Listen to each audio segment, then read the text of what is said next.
Well, lawmakers on Capitol Hill are a step closer to avoiding a prolonged government shutdown. President Trump and Senate Democrats have struck a deal to fund most of the government through September, but they've not yet agreed on terms for reforming immigration and customs enforcement, as Democrats have demanded. Washington correspondent Gabrielle Caracciolo joins us live from Capitol Hill, where Senate leaders are trying to get this compromise passed today. Gabrielle, good morning.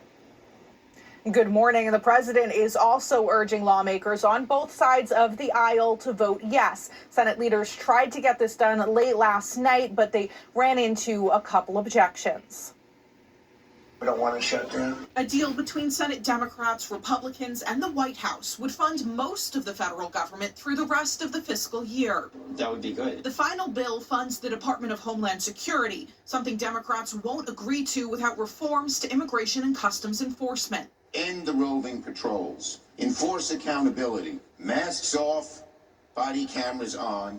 Each officer must have visible ID. The compromise would fund DHS for just 2 weeks to give Congress time to debate those demands. I'm willing to entertain some reforms to make sure that we rein in ICE appropriately and make it more professional. But the cancer that we're dealing with is sanctuary city policy. After not getting enough support for a quick vote Thursday night, they'll have to try again Friday. Once through the Senate, the plan must also pass the House. The earliest floor action we can have is Monday, so we may inevitably be in a short shutdown situation. But the House is going to do its job. We want to get the government funded, as does the president.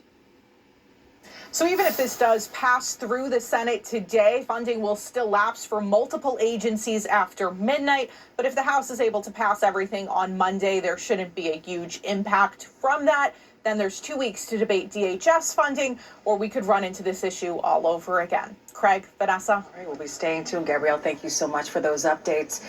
At 6:17 here, President Trump is expected to